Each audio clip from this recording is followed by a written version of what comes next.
All right. Chief, I appreciate you joining us today. Absolutely. Glad to be here. I'll give you your formal Chief, Robert MacKenzie of Kennebunk Police Department in Maine. Yes. Well, I'll do my best to call you Bob. I'll probably call you Chief, like I said a dozen times, but I really appreciate your time. And you're the first kind of, I guess, head of a department that we've had on. So I'm interested to pick your brain and dig into some of the issues that encompass running an agency and just law enforcement in general. Sure thing. Perfect. Well, to get started, just kind of how we do things on here is just a synopsis of how you grew up and like what kind of led you down the path into law enforcement. Awesome. Certainly. So, I've been in law enforcement now for 37 years, police chief for the past 17 years. Funny thing about it, I never thought about being a police officer. Okay. Nonetheless, did I ever want to be chief once I started in law enforcement? It was like, yeah, no, I love the road. That's where I love. But you folks may be old enough to remember, well, maybe not, a show back in the 70s, Emergency, Johnny Gage, Roy DeSoto. Yes. 2 LA County paramedics. Those guys were my idols. Seriously, they're probably what put me on the trajectory of where I am today. I give them a lot of credit because back in the day, I wasn't too much of a hellion, but I was a little bit, and I could have gone either way. Single parent household. I really could have strayed either way, but I want to be a paramedic, a firefighter. So at the age of 14, I started with our fire department here in Kennebunk as a junior fireman. And at the age of 16, I took an EMT class, which was unusual back in those days for somebody my age to take an EMT class. And the other thing that was unusual is I actually did really well at it because in high school or school in general, I didn't do all that well. I was not a good student. I think I had ADHD and I tried to pay attention in school. First week I'd sit in the front of the class. By the end of the week, I'm sitting in the back shooting spitballs. That was me growing up. I'm surprised that I graduated from high school. But when I took the EMT class, I did really well. I excelled at it and I loved it. And I couldn't get on our rescue here in Kennebunk until I was 18 because of insurance. But yeah, at 18, I got on our rescue and I joined a neighboring volunteer fire department also. And then I think I was 19 is when I was hired as a full-time firefighter medic for the city of Bedford. And I worked there for 3.5 years, became an advanced ALS EMT, critical care level. And I'll never forget the day because one of my partners actually on the fire department was a reserve police officer here in Kennebunk. And he came to me and said, "Hey, Bob," he says, you becoming a police officer? Because the reserve, he says, "They're looking for people." And I thought, that sounds like fun. You're born and raised in Kennebunk and yeah, why not? So I came in and applied to be a reserve. They hired me. Times are different back then. Okay. I'm going back like 38 years because they hired me. They gave me 24 hours of training and I was in a car stopping cars. I had no clue what I was doing. I had no formal law enforcement training. Okay. So learning on the job, very different from, certainly from today's standards. But a year went by and a full-time position came up and I thought to myself, do I want to do this full-time, leave fire service and go to law enforcement? And I thought maybe there'll be more room for advancement in law enforcement than the firefighting. Now, I love firefighting. I love being in the rescue. I love having that responsibility, but I didn't like downtime. And in the fire services, there can be a lot of downtime. Yeah. I like to be active, right? So I did make the decision and left. It's been fun. I still love my job. I love coming to work. And that's why obviously I'm still here. Our department was very different back then. We've been through, a number of chiefs in that years that I was here. And things, again, weren't so right when I started here. There was people here that probably shouldn't have been in law enforcement. Okay. And Can you elaborate a little bit? Because I know what you mean, but not necessarily criminals, I'm hoping, but just sure. In your own words. No, absolutely. I think at that time, the chief hired people that he knew would support him. Okay. That may not have chances other places because once you hire them, you give them that chance, they're going to be, dedicated to you. Right. So I didn't agree with some of the things that were going on back then. I might have had cases disappear, which I did not certainly agree with. Times I wondered why I stayed here. But you know what? This was my hometown. And I remember specifically thinking, you know what? Maybe there'll be a day when I can be in a position that I can change something. not thinking to be chief, but that I'd have at least influence on how things go here. So I did stick it out because of the dedication that I had for the community that I grew up in. Let's say several years went through. I was able to do a lot. At one point, I had a canine. I was a DRE. I had a lot of opportunity here, but I didn't fit the mold for the first several years here, right? I was doing my job. I remember, working midnight shifts and the chief coming in the morning. I could hear his heels clicking down the hallway. Say, all right, MacKenzie, who'd you fuck with last night? Really like that? With the little people. Wow. And I was just doing my job. In fact, I'll never forget this.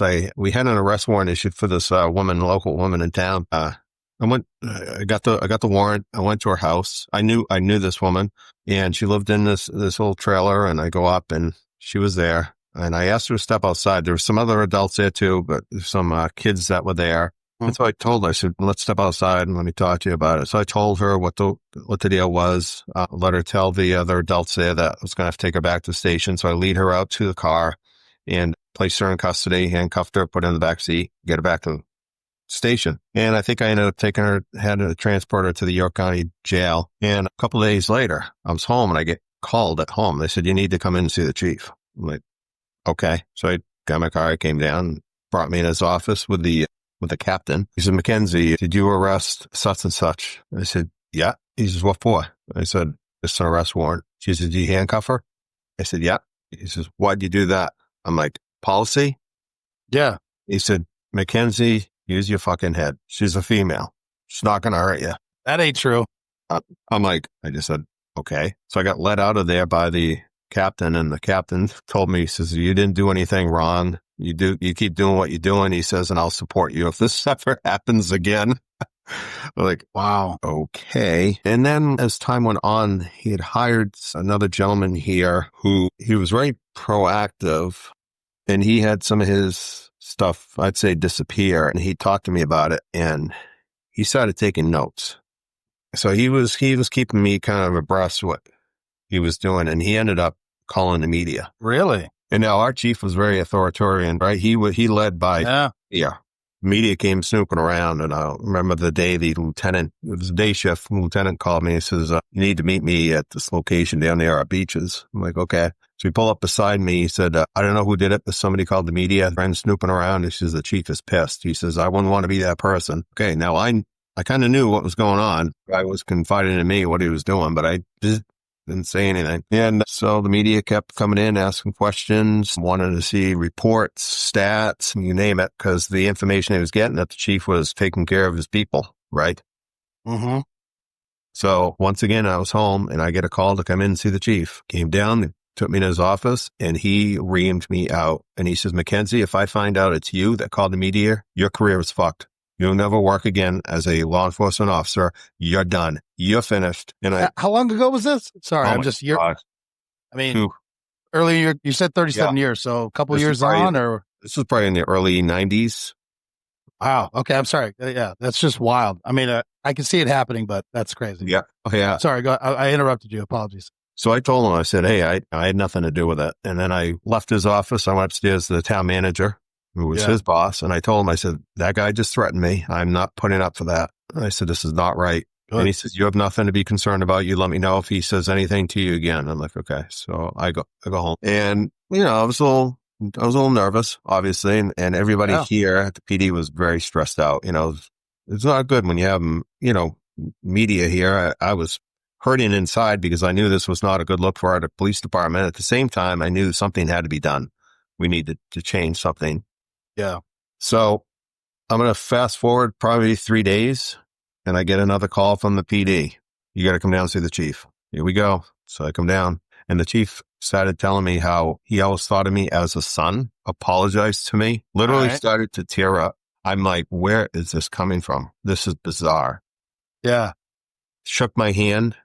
I left. I go home. Within 2 hours, our union steward called me, who was a friend of mine. Carl. Love Carl. Hey, Bob, listen, he says, the union's taking a vote of support for the chief. And would you be willing to sign the letter? I said, what? And I went off on him. I said, that son of a bitch called me down there, kissed my ass, so I would sign that letter. And I said, fuck him. I'm not signing it. And I knew if this guy survived, I'm done. I'm toast. But Yeah. I'm like, I can't sign that letter in good faith. I cannot look at myself in the mirror. I'm not signing it. I was the only one here that didn't sign it. Oh, wow. I was scared to death. Yeah. So weeks and weeks went by. Investigations came forward. Probably within a month or two, he was out on leave. And then they ended up looking to terminate him. And they had a huge hearing down at town hall with our select board, who was a former government. And we had 5 select board members at the time. And so it was going to be a vote. Obviously, then we needed 3 votes. And back then we only had pagers. We didn't have cell phones. And I remember letting dispatch know. I'm like, please, I said, when you find out what happened, text me. Cause I'm thinking I got to look for another job if he survives. And I'll never forget, it was 3-2. Quick question. At this time frame, what was your rank? I was patrol officer. Okay. Yeah. And they voted 3-2 and to terminate him. Of course, he fought it, but they worked out a deal. He did leave. It was kind of like that song, Ding Dong, the Witch is Dead, right? Kind of like, oh my God, all of us can take a breath now. Now, the guy that brought all this forward, he got terminated. He was terminated by that chief while he could. And apparently there was something on the application he may have not been truthful about, some prior military issue. So that's how they used it. So he was terminated. But that whole thing really put me in a position of, for the officers here, they respected what I did because they were afraid. And I get that. Yeah. But I had to do the right thing. Well, that's what it was about. So I'm glad I did what I did. I did talk to reporters, some of that I knew on the side. They wanted me to go on camera. I said, I won't go on camera, but I'll give you information. Yeah. Yeah. Well, can we just hold on that? Cause this is something that, civilian citizens, I don't think they understand how hard it is to do what you're talking about because they're just like, oh, there's something fucked up's going on. There's corruption. Why don't more people speak out? Like it's the right thing to do. It's like, you don't understand. Like this is your world. This is your life. This is your career. Yeah. This is how you feed your family. You got kids at home. And again, for something like what you're talking about is egregious, making cases disappear for your friends from a position of authority. It's wild. It's wild. Right. But when you're a patrolman early in your career, it's like, I'm not going against the chief because if you swing and you miss, it's that thing. You go for the king. You better not miss. Your career is done, and especially in a state like Maine, chiefs and sheriffs they can screw you. Oh, and you can't get hired anywhere. And you've done all of this work, and now you're toast. So for me, I'm listening to you tell it, and I'm like, wow, that's early in your career, and. Well, you stuck with it for 37 years, but yeah, anyway, I couldn't imagine having to go through that. And then, also the recovery, right? Because now that is kind of like you said, it's an embarrassment for your department and you're having to come out of it. So I just wanted to touch on that. Mo, do you got anything? Yeah, I was just, like you were saying, I think the word that kept popping in my head is it is humbling to hear this story from you because more often than not, people would go, I can't. Yeah. I got too much at stake, and it's very humbling to hear though that this is what people who do this job should look like. So I appreciate that. It's doing the right thing, right? And Chief had surrounded himself with people of influence. Like he used to go out with the select board members. He knew what he was doing. It's bread and butter, right? They were the hiring, the folks that would make the ultimate decisions. So he was very confident in himself with everything that he did here, right or wrong. So it played out as it should have, and we became better because of it. At the time, it was our lieutenant that ended up getting the chief's position, and I have a lot of respect for him. He was a great guy, very much in the community policing, just was good for the people here. He stepped into that role as chief and made it about a year and a half. Very different climate back then. I talk about the select board members, again, our governing body here for the town, but at that time, they would come into the station and meet with him one-on-one, and they didn't love him. And so he had a lot of pressure on him. And I think they didn't love him because of the connections with the prior chief. And so this chief ended up leaving. He retired himself after a year and a half, it was too bad for me because I did have a lot of respect for that guy and I loved what he was all about, community policing. And then there was another internal they did bring in that was here for for a number of years before he went off. I did get promoted under his watch as a sergeant and then detective sergeant. And I'll go back, again, I never saw myself as, being a leader. I think everything that I had been through, though, and then wanting to see things change here, changing the culture, professionalizing our department more is why I definitely did step up to become a patrol sergeant. And I'll say that's one of the best jobs that I had here. Loved working the shifts and working with the team. I used to work midnights. I love midnights here. I'd love to be the first one out of the station, first one making a traffic stop, first one making an arrest, leading by example, leading from the front, right? Good times, good people, and loved it. And I became a lieutenant. We had another little shakeup here. The command staff at the time was not getting along, so they weren't talking to each other. And that command staff was chief, captain, and lieutenant, and they didn't get along. And there was no communication between the three of them. So it's essentially myself and another sergeant. That sounds odd, but I want to say we were really running the department. People were coming to us. We were keeping the ship afloat, and we wanted to. And then we had the town hired a consultant to come in, and he moved things along. He was a change agent, and that chief went on and did get another job, and the other two ended up leaving. So the other two command staff folks. And so that consultant, who was a prior chief out of Connecticut, actually was then hired to become the interim director of police services. He was not a sworn officer at the time, so he was the director of police services. I was a lieutenant, and we hired another lieutenant, and did it for a year and a half. And when they were going to hire a chief, I said, I'd like to throw my hat in the ring. I will say, lieutenant? Yeah. Okay. I didn't meet the minimum standards. As far as I should say, the desired qualifications was to have a bachelor's degree. I told you I wasn't good in school, right? You did that. Yep.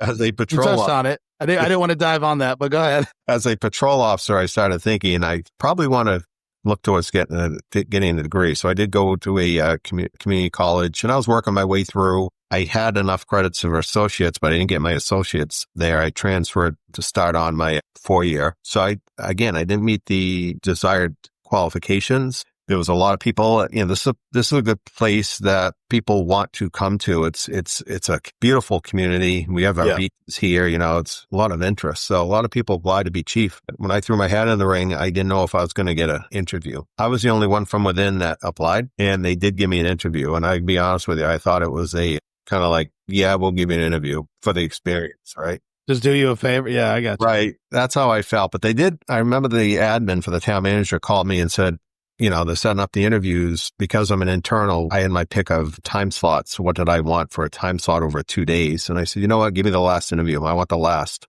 So, okay. And I was with my wife. We were at a local market here, and I happened to run into the select board chair, who I knew for many years. And he sees me. Hey, Bob, how you doing? I'm like, good. How you doing? He says, good. He says, hey, did you apply to be for the chief's role? I said, yeah, I applied. He went, well, that's good. He said, I don't think you're ready yet. He says, I think in time. And you see, well, be. And I'm like, I'm thinking in my head, I can't believe he just said this to me. Right to your face. Right. But it's like, whatever. Maybe that gave me a little bit extra gusto, right? So I left, and within a week or two, we had our interviews. And I will say, after the interview that I had, it was a Friday afternoon, I walked out of there, and I remember walking in the stairwell, and I said, I knocked it out of the park. I had an answer for everything. I was spot on. I felt really good about it. And of course, as days goes on, you don't hear anything. I'm starting to second guess myself. I'm like, maybe I wasn't as good as I thought I was. But the town manager asked me to meet him off site with the interim chief. And I did that, and they started just going down this road. There was a bunch of bulls saying about this complaint. That was a ruse to get me there.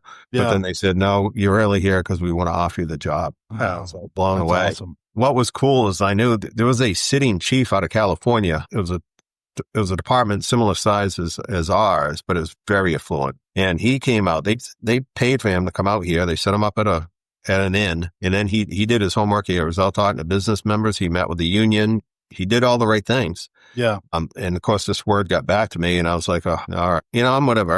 I didn't have high hopes. I didn't think they were going to hire me. So once I got the nod, I felt really good about it. And they told me that, we had an interview panel of 12 people. It was a lot of people. And they said, when I walked out of it, they said it was 12 all in favor. And that was the only one. It was like awesome. And it's been history ever since. I loved my job, I will say, but the first 4 years were hell for me here. I went through a lot. As you can imagine, there still had to be a lot of change. Yeah. But I had some issues. Right away, one of my interview questions came to fruition. And that question was, what if you had one of your command staff who was a friend that did a violation that was egregious? How would you handle that? Anything else? You have to. And that happened. That's rough. I can't get into specifics on that, but I ended up moving to termination. It was painful for me because this guy was a friend. Yeah. I had a lot of respect for him. He was a great officer, but I just couldn't get by that. And I had to move to termination. Bob, let me jump in real quick. You're getting into where I want to go, and I appreciate it. We're going to go back a little bit and then work our way forward. But sure thing. Was anyone in your family? Because 17, you're like, I want to be a firefighter. You already had that mentality to be a first responder. Did that come from parents, family, somewhere else? Or where did that drive come from? First responder it was Johnny Gage, Roy DeSoto. Those guys they kept me on that straight and narrow track. And I knew if I wanted to be like them, I had to do the right thing. Okay. And so that's what did it. Now, I had nobody in my family that was any first responder, but I had a best friend growing up through school. His father was a police chief here in Kennebunk for years, old school chief, and really, really great guy. I have a picture of him on my windowsill right here behind me. And so I used to stay overnight at their house. They take me on vacation with them. So he's somebody certainly I looked up to, but never did it occur to me about becoming a police officer because of him. He passed away several years ago, but his wife just recently passed, and I went to that, and the family was telling me how much his wife had really was so proud of me and what I had done, kind of say following in his footsteps here. Yeah, my mother knew him. It was just everybody knew him in town. He was a great leader, and people loved him. But that was really the only influence that I had to get. Yeah, I'm interested because. Again, we've had one firefighter on. We've got a couple more slated because they're still first responders, and we bust each other's balls and stuff. Cops and firefighters, we always do that, but we work together a lot. But it is almost like two different mindsets, in my opinion. But here you are sitting in front of me saying, "Well, no, I was going to do this, but then I took a different path and thought, for your own reasons." To me, that's very unique. Just from my perspective, having talked to firefighters that I've known that's their career. Sure. So just that first responder mentality. And then back, so when you started, because when I was a trooper in Maine, I don't know if it's always been this way, but they had the one academy up in Augusta. Was it like that when you went through as well? Yeah, I went to it was the Waterville, Silver Street. Oh, okay. So the old one. Okay. Yeah. So the old one. And the really old one. The one I went to was old too, but. You got it. Yeah. So then they moved to Vassalboro, but still only one academy for the whole state of Maine. I still think that's a great idea because Mo started before I did, but in Hillsborough, it's almost like every county has their own. I don't know if that's completely accurate, but for the most part, Hillsborough did. So, everyone has their own academy, their own FTO, their own, FTOs did something, but it's very separated, I guess, the way it is. And I thought my experience with the Maine State Police, you got to meet cops from all over the state and train together. So you had those connections coming out of training. Sure. Whereas when you're on the road, you're like, even within Hillsborough, like you had Tampa, you had Tarpon Springs, not Polk County. I can't remember. There's another one. I'm drawing a blank. But anyway, there's smaller agencies within the county. You just kind of created those connections over time as opposed to having them right out of training. Anyway, I still think it probably doesn't work for every state, but I still think it's an excellent way to do it. And then one more thing. So then you went from patrol to sergeant to lieutenant. Was there any type of leadership training, or was it just, hey, today I'm a patrolman, tomorrow I'm a sergeant, or what did that aspect look like? Yeah, certainly. So when I became a patrol sergeant, there was a leadership class for us to attend. It used to be at St. Anselm's College, which is in New Hampshire. It was an amazing setting. The food was phenomenal there. Everybody said that before that I went, how amazing it was. And when I became sergeant and they sent me the training, they moved it from there to Brockton, Massachusetts, which I just talked about Brockton a couple shows ago. You met all the Cape Verdeans there.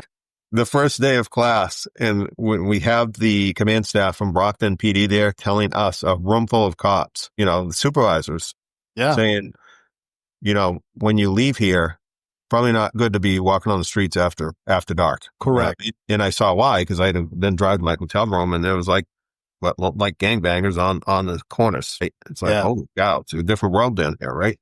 Wow. Yes, it is. The training itself was phenomenal. It's a 2-week supervisor training, and it was great. The academy also here in Maine had training as well. So I always elected to go as much training as I can to better myself. So yeah, that's what thrusted me into, become, I say, confident, still feeling uncomfortable, but then you have your people that you looked up to. There was a guy here that was a sergeant, had been a sergeant for a number of years. I have a lot of respect for it, did a great job as a good leader of people, but I learned what to do and what not to do from him, from his experiences. He was a little old school. So I took, from both sides there on how that worked and from others. But I thoroughly enjoyed that role. As I said before, probably my best job here was that patrol supervisor role. And then going into CID, I'm not one that's going to say I was a great evidence guy or stuff like that, but I did enjoy the investigation portion of that and getting into the weeds. And that was fun. And then the lieutenant thrusting in a lieutenant's position, which is quite a bit different than obviously not a road sergeant. You're not a road person anymore. You're in the office. And I never saw myself as sitting in an office. I tell people now I drive a computer, but I also, in my mind, I said, if I want to see the change that I always wanted to see here, I need to be in these roles to be able to affect that change. And so it was a great opportunity. I will say during that tenure here, when I was a lieutenant, George W. Bush was in office. Yeah, I was going to touch on that because that's how we met. But sure, that I will say that came with a lot of stress because when you're meeting with the Secret Service and then I get pushed, I'm in the position now where I'm going to do the detail route through Kennebunk from Sanford to the port is a long stretch. It's a long stretch. And so I was the guy in charge of setting up these motorcade routes as far as the security of these routes. Talk about stress. And I used to get so stressed because he'd come quite a bit. And when they tell me, I'd instantly get pissed off at first. Oh my God, here we go. But then I said, you know what? How many people get to do this for a president? This is pretty neat. So I took on a totally different attitude about it. There was one day when they changed the routes all the time, right? Because they didn't want the same route. And they had done this route, and it was quite a long route. We went through it. It went great. And about an hour and a half later, I'm at home, and Mike Migalski, who was head of the presidential detail down there, Walker's Point, he calls me up. He says, "Hey, Bob, it's Mike Migalski, Secret Service." He says, "I just want to let you know." He says, "Your route." He says, "We did not meet one car anywhere." He says, "It was phenomenal." He says, "How'd you like to come down and meet the president and get a tour?" I'm like, "Okay."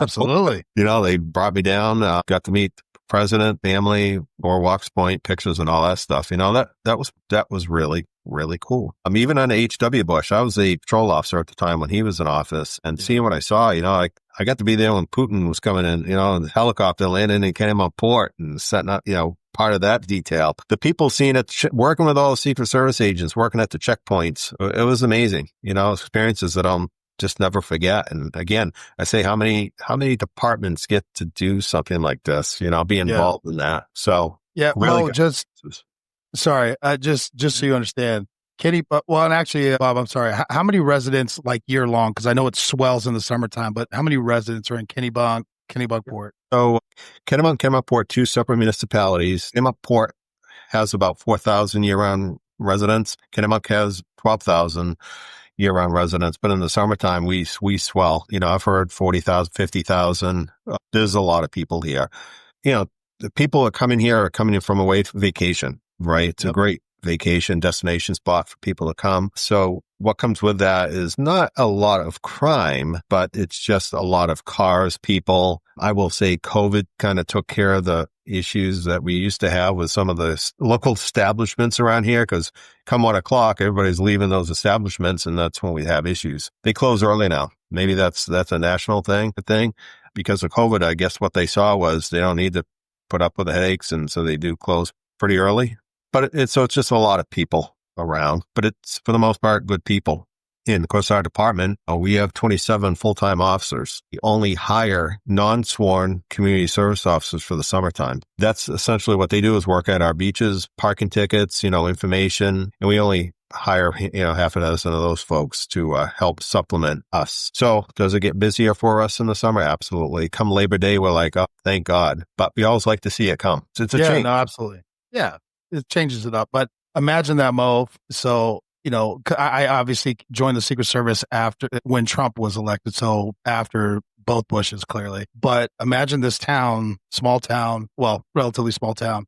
And then now you have presidential visits, which that's a whole mess of things. You're dealing with the Coast Guard. I mean, in the waters because Maine and Kennebunk is a big fishing area as well. And they're locking down all these venues. There's not that many roads. It's not really built up to be like a New York or a Boston, or something like that. But then in the summertime, so when I joined the Bushes 43, he would vacation in Kennebunk for the entire summer, which it's a smaller detail when you're not actually president. But now it's this swell of people. And the Secret Service, we're trying to move our protectees around. And so we ended up working very closely with Kennebunk and Kennebunk Port. And I did make that mistake. One time I called the Kennebunk Port chief, the chief of Kennebunk PD, because I was very new, and I was immediately corrected. And it is two separate towns and municipalities. I was like, oh my God, I'm so sorry. It was embarrassing. And then you're dealing also with the swell of people from Massachusetts, New York, New Jersey, and Canada. Maine is Canada's Florida. So you got all these pasty white people with Speedos and stuff running around. Tell me I'm wrong, Bob. Tell me I'm wrong. You're spot on. It's a very unique experience. And then like what Bob was, again, this was before my time, but when Putin came, like now you're dealing with Russian Secret Service for all, I mean, like it's just the scope of what you would deal with. I tried to remind myself, because I came from a street cop before I went to the Secret Service. So I'd be traveling all over the world and stuff. And I always wanted to talk to the local cops. And it's funny because on the Secret Service side, you can tend to kind of just take things for granted, but it's one, it's a big deal. Two, it's a big fucking pain in the ass. And I can only imagine the Secret Service loves to roll in, take up all the resources, say, thank you, and then pop smoke. And then the chief has got to deal with like, I had to sit in traffic for 5 hours and they towed my car, and we're like, yeah, hey, thanks guys. It was fun. We're out. Absolutely. And, it's funny is when he brought up the stress of it, I was never in Secret Service, but when I was at Hillsborough, I was a liaison for Secret Service during the time when the president would come here. It was chaos, and they would assign me a lot of times to help. Well, I remember one time being assigned to, like, the president was working a crowd, and I was supposed to move as an undercover through the crowd with him. And I'm thinking, what happens if something happens? Yeah, chaos ensues. Absolutely. That's what happens. Right. Yeah. But what an experience, I remember, again, I think I was a sergeant working days at the time, and I had to go down to one of the local pizza places in Lower Village, which was close to the Kennebunk Port, to pick up pizza for my dispatch. So I literally, it wasn't long after HW had got out of office. So I think it was that following summer. And I walk into the pizza place, and there's George H.W. Bush standing there in the pizza place. Yeah. Nobody else in there. I'm like, oh my God. He's like, hey, how are you? Shakes my hand and thanks me for my service. And I'm like, oh, wow. I said, no, thank you for your service. And he's like, so what kind of pizza did you get? You didn't get broccoli, did you? I don't like broccoli. Very personable guy. Awesome. He loved people, and he loved getting out. My wife and I would go to a local Thai restaurant here in town, and literally they were there a lot. We'd sit down, and diagonally from us, HW and Barbara and a couple other family members. That was in other inns my wife and I would go to, to watch some music or something. They were there. They would get out, have pictures with them a lot. It's pretty neat. And then, he gets out not as much as his father did, but he is here all the entire summer. But that's definitely has added a different element, and the memories that I have, the pictures that I have with those folks, really, really cool stuff. Very that's good. Law enforcement experience, I will say, for those of us who didn't work at Secret Service. Well, no, I like to tie it all in because, again, the Secret Service, a lot of guys nowadays are not from law enforcement or whatever, and they just have these assumptions. And I'm like, dude, you don't know where you are. Maine has like maybe 1,000 cops, period, in the entire state. And that might be low, but like these aren't New York and Boston where they can just pull from 3,000 cops to do this. It's like, it doesn't work that way. You're just sitting here, as I have been told many times by people in my life, you say things, you don't understand how much work you just put on somebody. I was like, oh, I didn't know. Absolutely. I have a tendency to do that. I'm sorry. That's a side note, but I do. So you get in, you're now the chief. Yeah. A couple questions about not necessarily the questions of the interview, but what was your, what changes? What did you go in there saying, these are the things I want to do differently or keep the same? Or what was your thought process and how you're going to lead this department? Yep. So number one is the integrity part. Yep. Not to say the few chiefs before me that were in here for a shorter time didn't have that integrity, but it was going to be different for me. I remember when I had a first department meeting immediately after I became chief, I had everybody in the room and I said, obviously you all know I was born and raised here. That means I know a lot of people. I said, and when you deal with people out there, they're going to bring me up. And they say, oh, I know the chief. And I said, I want you all to know, I want you to deal with them the way you would deal with anybody else. I said, don't let that influence you. I said, because I grew up here with that fear. It mattered who you dealt with. And again, I never changed what I did. I would take the heat, from the chief, but I didn't want that officers to feel that way. I didn't want them to feel, oh my God, I can't mess with this person. You do your job and do it just like you would for anybody else. And so that was, I think, the number one thing. The second thing is I wanted to strive for our department to get a good reputation and to be trusted, but to be that department that other departments looked at and say, yeah, they're squared away. That was really important for me. I wanted to be a squared away department. And so how do you do that? You have to look at who you have for resources here, who's your people, invest in them. And then you have to really up your hiring standards as well. And that's really important for the people that you're bringing in to be able to attain that culture here. And I think we have done a decent job over I'd say, close to 20 years now with the people that we've hired, with what we've been able to do here. Like our budgets were very tight for years, but because we are very community oriented here, we're service driven and we are very well supported by our community. The times when law enforcement nationally was not supported well at all, we were very supported here in this town. When the bad things would happen, we would get so many people reaching out to us, bringing us food, sending us cards, thanking us for what we do. That went a long way. We had one of the riots here after George Floyd. I won't say it's a riot. We had a rally here. So this was something, of course, going on across the country. I remember the organizers coming here and meeting with me and my command staff, and they said, yes, we are going to have this, say, protest here, but we're not protesting you and your department because we like how you police. So we're not going to cause any problems. What we were concerned about as an organization was any outside influences that were going to be coming in. So how we planned for that was we had all of our officers front facing out there that were just in their uniforms and, traffic posts and stuff like that. Behind the scenes here, actually running our PD, we had a PD full of officers in gear ready to go if needed, right? Never seen by the public. Didn't need to be seen, but yet they were there if needed. Yeah. And that whole protest thing went extremely well. They marched. In fact, our Main Street is beautiful. We have a lot of beautiful flowers that line Main Street during our summer months. My biggest ask for them was, when you march, please don't trample the flowers. Please and thank you. There were hundreds, if not 1,000 people that marched here, never touched any of the flowers. You can't get any better than that, right? No. So we were pleased, but that's the type of support that we have gotten here in this community, which we maintain today because of the relationships that we have, what we've done, what we've built here with our, that has come back to us, as I said, through budget, because I say we have a very good training budget for our officers, the equipment we have. We have really good equipment here. But when I started here, if our cruisers, they hardly ran, right? Yeah. I remember the car chase once and my siren was on and off, rotating lights that we had back, the mechanical lights, you could hear them, the gear grinding on those things, holes in the floorboards of the cruisers, right? But much different nowadays. Yeah. Easier to clean. Mo, did you have a question? Yeah, I had a question and a comment. I was listening to you talk about the protesters taking the time to come and meet with you. I don't think that that's something that I would say, this is my humble opinion, would be attributed to, oh, this is just a small town, that's why they did that.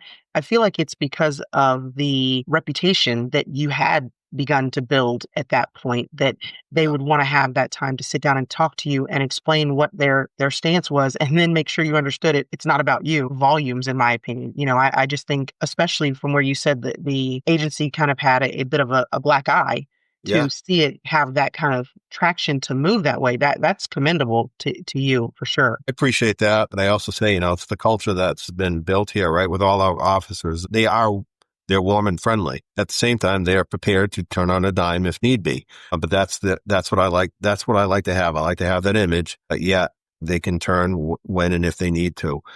Even with recently, we had the No Kings rally here on Saturday. Prior to, I had the organizer of the event reach out to me and said, we're not going to have any issues here. Please, here's my contact information. You let me know if we have any issues. We had, I would say, 600 to 700 people lining our stretch of Main Street here. No issues. Zero. And I think that goes to also, like, what a unique way to police. Because it is a policing strategy to say, we're prepared behind the scenes, where you said the public never even saw the riot squads. Yep. And you just had your forward-facing people out there directing traffic, doing what would be community-oriented.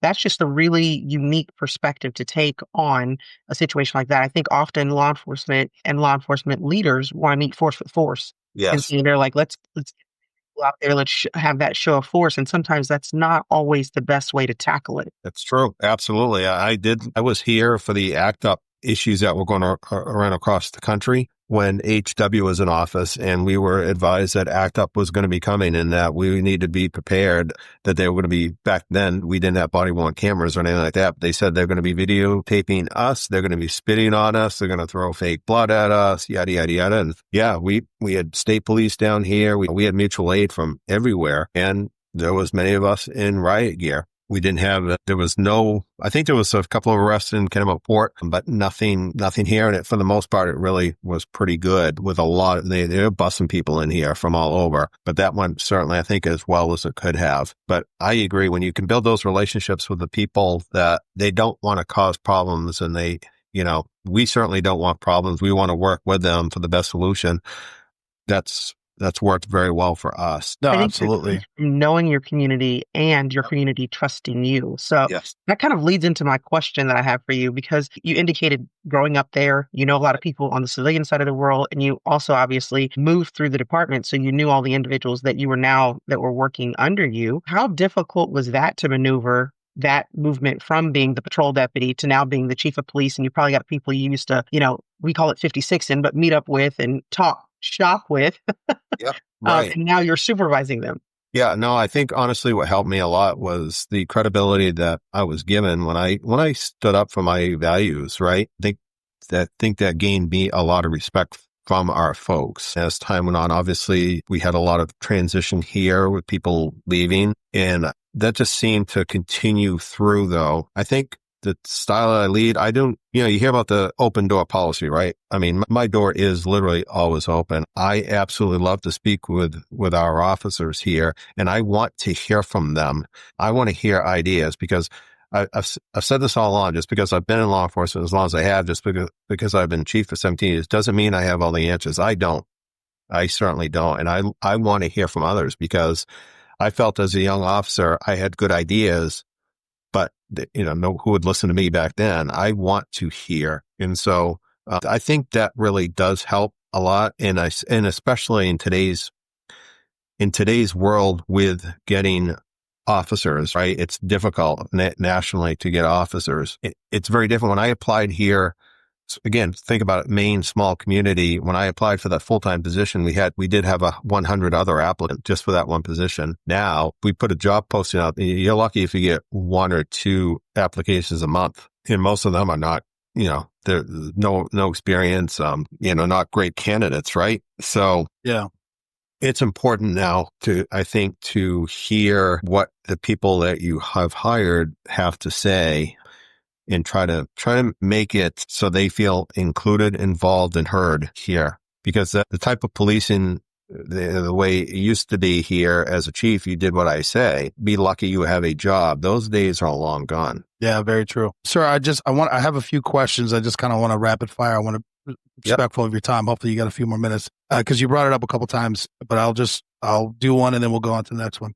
So, I've tried to explain this to other agencies, but working in Maine, the multi-agency working agreements, I never experienced an issue, and maybe you can elaborate if there was one. Every department works together. I mean, I've done search warrants, arrest warrants where there's 15 different federal, state, local, whatever you want to call it.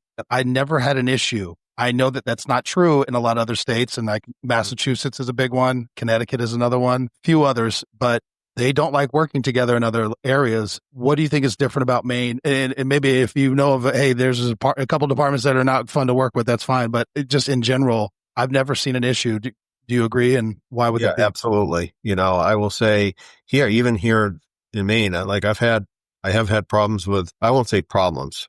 I've had differences with another chief only because some time ago, a lot of their officers came here. They wanted to work for our department. It wasn't like we were out there, hey, come on over here. They just didn't like what was going on there. They wanted to come here, which caused a little rift, right? And I understand that. But at the same time, anything happens in their community, we're there. Vice versa. Yeah. Same here. That there's no problem there. And I think because it is a small state, because when we have trainings, a lot of these trainings, we are seeing those same officers and those chiefs.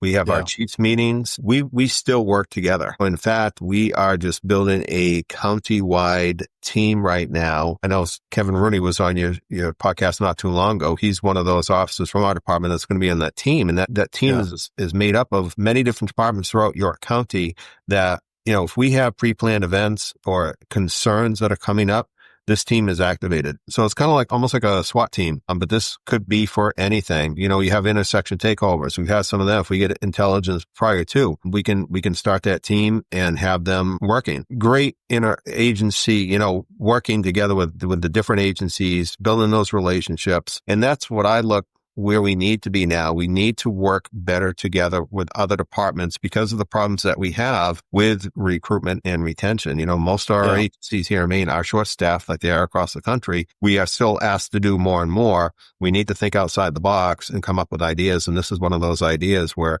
it's going to have some very tangible benefits for us as a county and a state. But those relationships that we're building is perfect. Perfect. And you brought up training and your training budget because I know one being former law enforcement or local and state and talking with a lot of other cops, training is a big one and it's multi-pronged. Either they never have time to do it. The agency doesn't give them time to do it, or they just don't want to because they've been on the road for 20 years and they don't care anymore. Numerous issues. I'm not saying it's all one thing or not the other, but how important is training and how do you push that for your department? So that's a great question. So when I meet with new candidates, whether they're green in law enforcement or they're coming from another agency, I have a conversation with them as I'm doing the final offer with them to bring them on board. And I talk to them about training. I talk to them about, you're going to find your sweet spot here at some point. You're going to find the passions. And what I want you to do is I want you to be vocal about those passions and what you like to do and talk to your supervisor and kind of work towards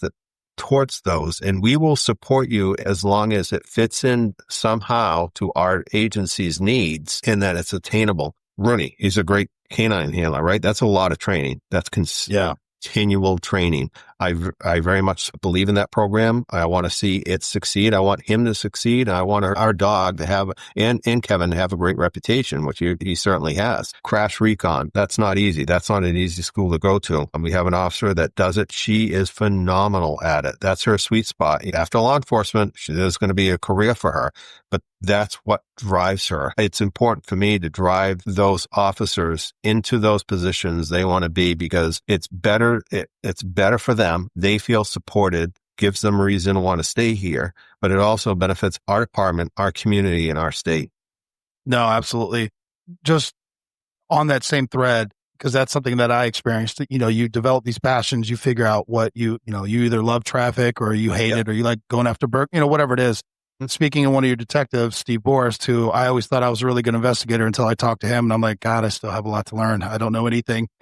He's developing that kind of trust where you just let him kind of rock and roll and know that he's going to do a good job is rare.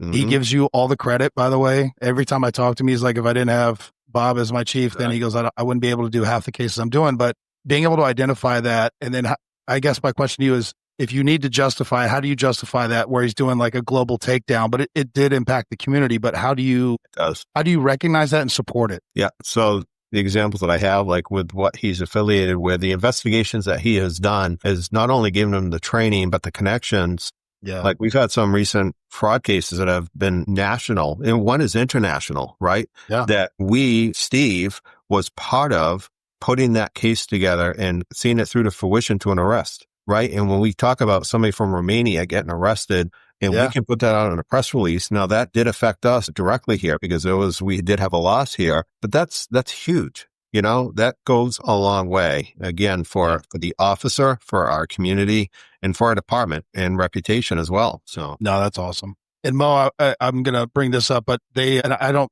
Bob, I'm going to ask you to talk on it. They have a behavioral health unit, and how long has it been up? Because I don't remember knowing about it, and might just be my own ignorance. But two, mental health. We kind of talked about it before we started recording. How important is it to, you and your agency, and then how do you overcome some of the hurdles we've talked about before? So I love this subject because I wish we had our liaisons for decades. As a young officer, I was pretty proactive. I used to make a lot of arrests out there, and I saw back then what we were doing wasn't going to solve any much, taking people to jail without any intervention and whatnot. So it was pre-COVID. A few years before COVID hit, I was doing a lot of work around the recovery, people with substance use disorder, and looking to destigmatize that and get people into recovery rather than just arresting them, holding them still accountable, but getting them the help that they needed. And so there was a local group here in the Kennebunks that liked what I was doing, and they asked me if they could fundraise. They wanted to do a couple of fundraisers over 2 years and support my efforts. I said, yeah, absolutely. And they did it. And over 2 years, they raised like $112,000. And so we did put on a couple of recovery coach classes, it's called. But one of the things that it was used to support was I could utilize it was an outside mental health. I won't say it's a company, but it's called Sweetser. And that's what they do. They deal with mental health. People, they have social workers, and it's almost statewide. I contracted with them. I've worked with them on the juvenile side. Okay. Contracted them to have an LCSW come in and do ride-alongs with our officers. Now, I knew this was not going to be popular amongst officers. I've been there. I know how it is when they say you're going to have somebody riding with you. A, that sucks. Yeah. B, all right, I'm not another cop. Yeah. You're going to have a social worker riding with me? Touchy feely? That's not me, right? But the officers did it. Then COVID hit, and then we couldn't have anybody ride with us. Yeah. So we just used them to do kind of follow up with folks. But then as we were getting out of COVID, then I started part-time. I actually contracted through Sweetser to have a part-time 20-hour-a-week behavioral health liaison, again, that could co-respond with us, but also more importantly, help do follow-up, because that's something that the way I would look at it is how it is. You get these disturbance calls and you go, and it's whether substance use related or mental health related, but you don't have enough to take anybody in for a charge, or you don't have enough to put somebody in protective custody. Well, you leave there and you say, we're going to be back, right? Yep. And how many times are you going to come back? Is it going to escalate each time? Because those calls can escalate. And so having the social worker, behavioral health liaison, be able to do follow up and work with these people and try to connect them to the resources, I thought was a really good answer for us. And it worked well. And I will say the officers came around to the point where at one point, when you see the eyes roll to hear that they're going to come in and ride with you, to the next day when liaison was out of the office and we get a mental health call come in, and the officer, their office is right next to mine. The officer would come up and say, is Rachel here? I'm like, yeah. And they're like, so it's like definitely a culture shift here. And so now we have 1.5 full-time behavioral health liaisons. So 60 hours a week, do provide Kennebunk Port some of those hours so that they can have, we can help them out. So they are vital to us. And I think truly our calls to service, although have probably gone up because we've seen, I think nationally, it's probably safe to say nationally, we've seen like a mental health crisis, right? But I know the work these folks have done in getting people into services and making sure they stay in those services. We haven't had any major events with anybody, which I think attributes all to the work that they have done. So there's many departments now here in Southern Maine that are doing that. York County specifically, many departments either work together and have a behavioral health liaison or two. Some have a unit that's specifically for mental health, which is great. That's really where we need to be, because there's so much of it out there, and they truly have an impact with people. So this was something you generated, like you pushed, I guess? I remember Portland PD had a model similar to this for many years. They had their own unit, but there were no small departments that had this. But because of the work that I was doing in recovery, and again, when you're arresting people on criminal charges, most likely substances are involved in that, right? One way or the other. And you need to address the root cause because otherwise it's that revolving door of the jail. And so that I really felt the need to do something there. And this was the best way to effectively do that. So it's really become popular. Yeah, no, go ahead, Mo. It's interesting too, like you pointed out, the thing that people a lot of times don't think about is what's not tangible, what you can't measure with, you have more calls for service, but how many of those haven't escalated? That's not something that we can necessarily put a number on. Exactly. But to me, that's the end all be all goal on that. So I have a question. You said earlier, giving these people help while still holding them accountable. Did you have to get with the court system and work with them in order to get them on board with your idea of incorporating this piece into the puzzle? Yeah, I first did it with juveniles because I do believe in restorative justice practices quite a bit. And so we did that with juveniles and I got the court on board with that. And that's been very effective. It's been it was a little bit more challenging with through the adult process, but the courts now they see that, they recognize that. We do a drug court now in Maine as well, which has helped quite a bit. But they are very willing to work with us. I mean, it takes a load off of them. We know they're trying to, they are just so overwhelmed. They're looking for that type of help. No, for sure. And I remember being a street cop and there's only so much you can get trained on and FTO'd on. And there's so many issues that you come across. And throughout time and experience and talking to other deputies would learn about resources for homeless people, drug addiction, domestic violence. And that has nothing to do with cops or the courts, but just, other services. But it's not something I just readily knew. And like you're talking about, you're going to these same places over and over again. You're like, oh my God, like this is not a cop thing. Like, can somebody else figure this out? You know what I mean? So I understand it. And I'll throw this out there. It kind of depends on where you're at. But in my travels, I was in Seattle. They have a drug problem there and a homeless problem, for those who don't know. But what I saw was they were trying to bridge the gap between cops and the homeless and the drug addicts, I guess. I'll phrase it that way. And they had a volunteer service that every morning, because businesses were complaining and calling the cops because the homeless folks would, bed down in front of their stores, like right in the doorway or whatever, all around the building. And the business owners were getting into these altercations. They didn't want to deal with it. So they called the cops and it was just leading to this problem. So they created this volunteer service where these volunteers would come around in these carts and they'd have coffee and blankets and they'd say, hey, do you need a ride to a shelter? Whatever. But it was basically, they'd come around at like 6, 7 o'clock in the morning and they basically rouse them in a non-confrontational, non-law enforcement way to move them along. And, that seemed to work from the moments that I saw it being utilized. Sure. And then obviously if it escalated or something got wild, they call the cops, but it tamped down the calls for service and it helped kind of mediate any issues between local business owners and the homeless population that Seattle has. I know that doesn't necessarily apply everywhere across the board, but again, just trying to think through these things and try to get some other alternative source other than, because cops, we got handcuffs and a gun, right? Like that's what we're there to do. All this other stuff is really, I know we get trained on it and all that stuff, but it's really not in the scope of what they're trying to do. And it absolutely right. Absolutely right. I'm a big fan. I didn't realize you guys were doing it. I love it. Me too. I was 30 years ago.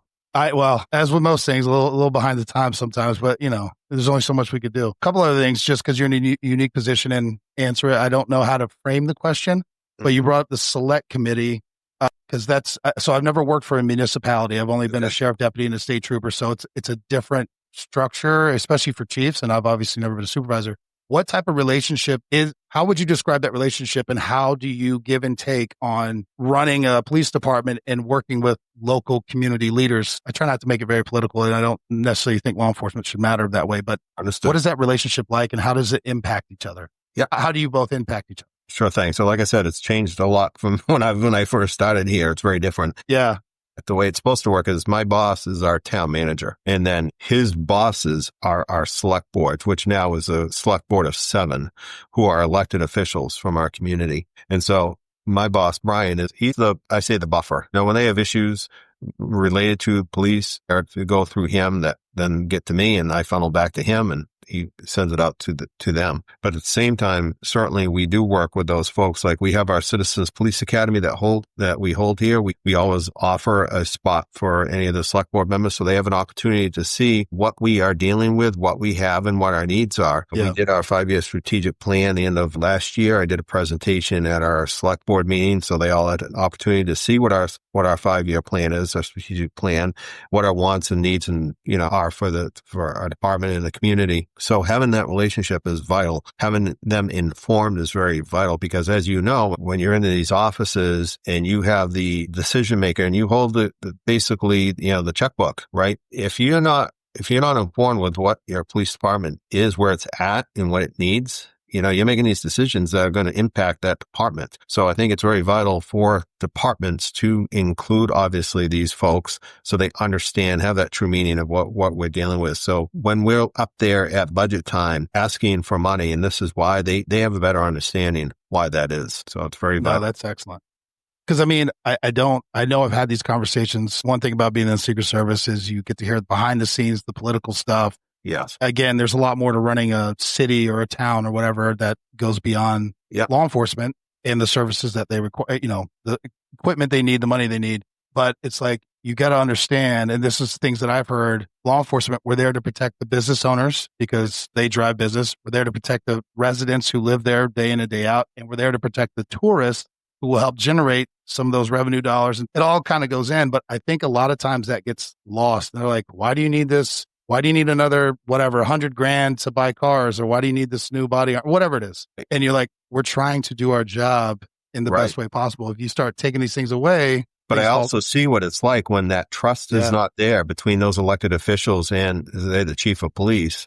I've seen days where we were not supported. Our chief was not supported to where we are now. We do have the support of our community and our elected leaders. So it's nice. It's a nice feeling. Yeah, I was going to say on that note, I think sometimes law enforcement leaders forget, though, that we do need that support, and they don't necessarily trickle it down all the way to the people who are doing the job too, to remind them that, we are that community policing. We are the face of, law enforcement, but also a lot of times people look at us as the face of the government arm, essentially. Yeah, right. And people don't think about, when we're going to go and we're going to ask for things, we do have to have the support of the community and those governing boards. Because even working at, I worked at a sheriff's office, we had county commissioners, which sound very similar to your select committee. So it's the same relative situation. And if you are not making sure that your people are educated on that, then they're not going to go out there and do this job either get that support from the community. Spot on. Yeah. And this is where I kind of bust balls with firefighters. I'm like, they need a $400,000 fire truck. It's like, yeah, of course they need it. I'm like, bro, how many fires are we? Anyway, we digress. I know a little bit. I digress a little bit. Everybody loves what I'm saying. That's why. They all do. That's right. Two more questions if you've got the time, sir. And again, I don't know the unions because I've never been in one, and I've never had to work with a union, but I know it's a very big thing in Maine, and especially local law enforcement. Help me phrase this properly, but because you're the chief, I'm assuming you're not in the union, but you have to negotiate with the union. And what does that look like? So very different again from when I started here, because I was part of the union as a patrol officer. I won't say it's a very strong union at the time, but nonetheless. And then as time went on, and I think I was a sergeant at the time, I stepped up to be the union steward for the supervisors. Not that I wanted to do it, but I felt I would do it so I could see that side of things, right? And I'm glad I did it, because obviously now being on the other side, I kind of have a clearer picture. The unions, I say, has changed over the years. Now, I will say they asked for a lot more. Like I went probably 15 years without a single grievance from our union, where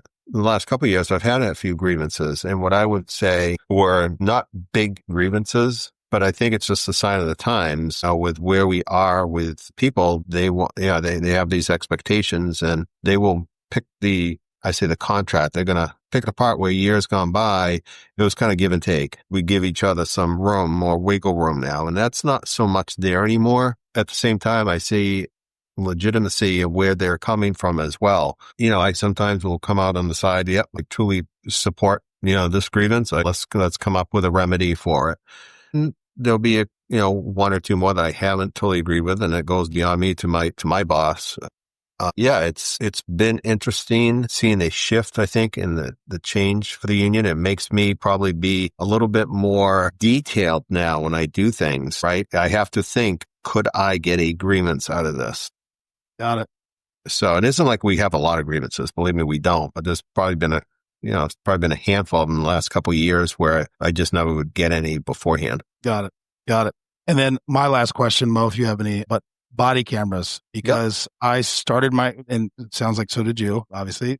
I started my career before body cameras, and I left local law enforcement before they came in. Yep. I've used them on the federal side for investigation stuff, but I've heard mixed reviews from street cops about body cameras, but I've never actually talked to a chief because, one, it's the body cameras in general, the cost associated with it, and then also the cost to store that stuff.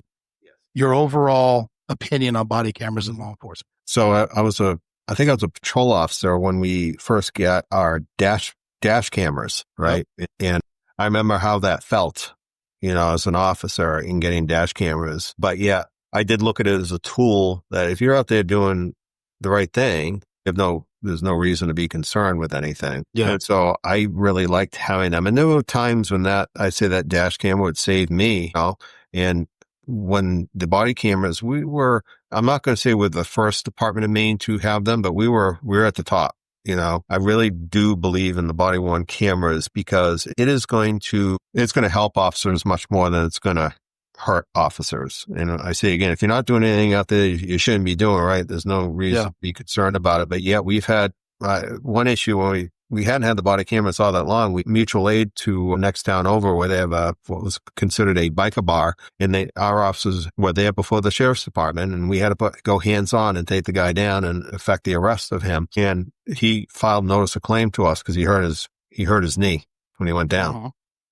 Once he saw the video footage, never went any further, right? And we've had other instances where people have made complaints against officers, and we watch the body cam footage and say, take a look at this. So it's helped those officers. I can't say there's been a time when we've used those body cameras for the negative against an officer, right? And I think the officers know here, if they do something wrong, they're going to be held accountable, right? And the body cam is going to help them more than anything else. And I also think it does help with our criminal cases as well. It's just, it records that evidence that we're seeing. I will say using them on like search warrants and stuff, it's a lot easier because you just refer back to the record. You don't have to remember everything. You just refer to your recorded data. Can I bring up a case I was involved with? It wasn't a body cam. No, please. Oh my God, this is. So I've always been a jokester here, right? And as I became promoted every time, especially as chief, my first go-to is when I hear something, see something, I want to say something kind of funny, but I'm like, could this get me fired? Usually the answer is yes, so I can't say it. So you must remember the big Zumba case that we had here. Yep. Okay. Mo doesn't know. No. I do. I have. Go ahead. Tell Mo. Yeah. Mo doesn't know this one. Yeah. So we had complaints of cars coming and going to this Zumba studio. It was believed that it was prostitution going on there. And this is Kennebunk, Maine. Bush's backyard is what I saw, in some news release. We ended up having to investigate it, and we ended up doing these search warrants. And it literally, when we started arresting people, it went international. Because every week, with the help of the Maine State Police, it's so much evidence that it had to go to their crime unit. I mean, they had to sift through tons of computer stuff, doing all these forensics. And so on a weekly basis, we print out this arrest log of who we were charging for prostitution. It was big because who's the locals that got arrested? It was the chief on the list. Somebody called me, heard I was on the list and I got terminated. It's like, no, not on that list. But while we were doing the investigation, when we were going to conduct a search warrant on property, we found as we were conducting this evidence, we found some evidence, and this evidence was related to the type of crimes we were investigating, if you can catch my drift. And of course, me being the jokester, now we have Maine Drug Enforcement there. There was probably 4 of our officers there, and I forget who else. And when we open up this box, I'm like, my God. And I was like, no, needless to say, we collected what we needed to for evidence, but there was a lot of computer equipment there as well as a video camera. Never thought a thing about it until Maine State Police was doing their thing.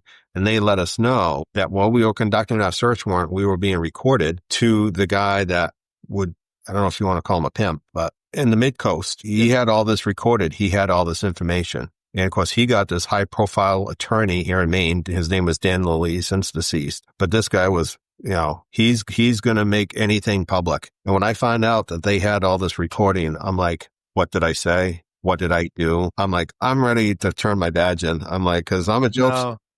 And I called the DA's office. I'm like, you got to come down here and have an ADA go and screen. And I remember the day they were here next to my office in a closed door, and they reviewed probably 2 hours worth of video. And it was like, am I going to get fired? And she came out. She said, you guys were great.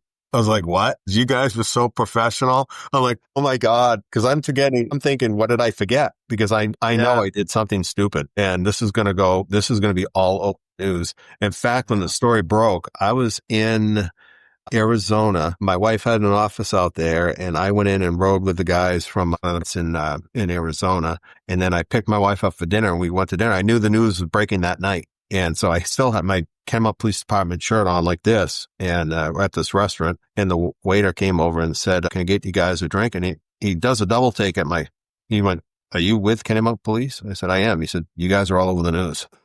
And this is in Arizona. No. We made the Jay Leno monologue that night. Yeah. My gosh.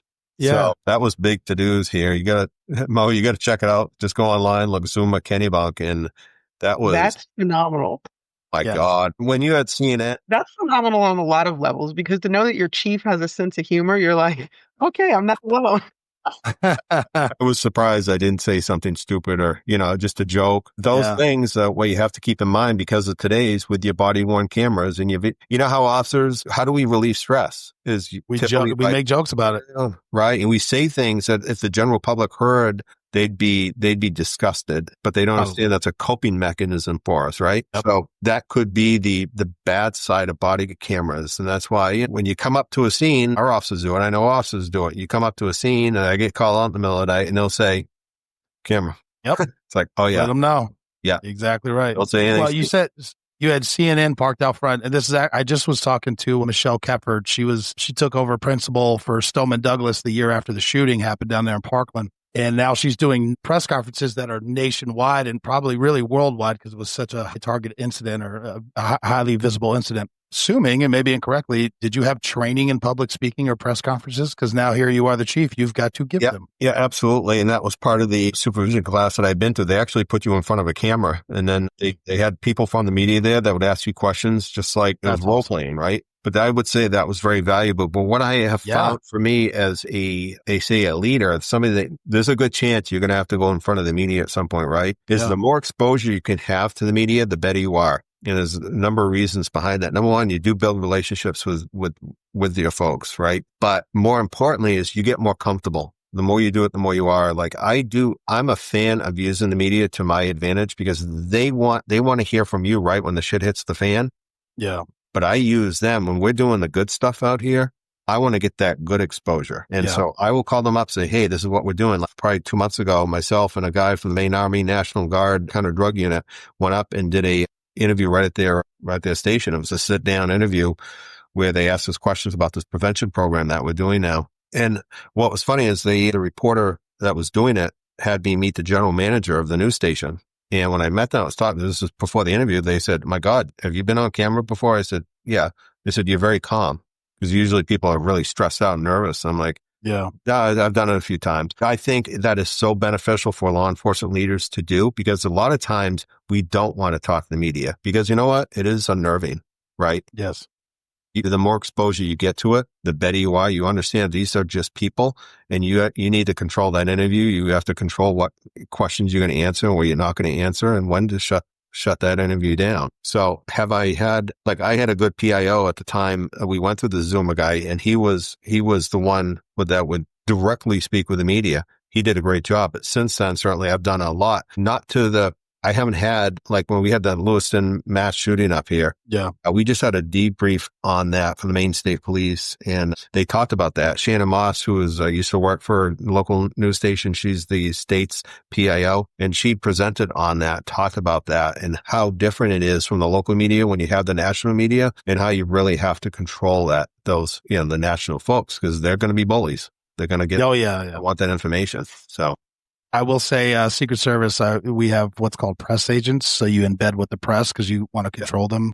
Yes. Well, control them in the sense that they can't rush the stage or not be somewhere they're not supposed to be. Right.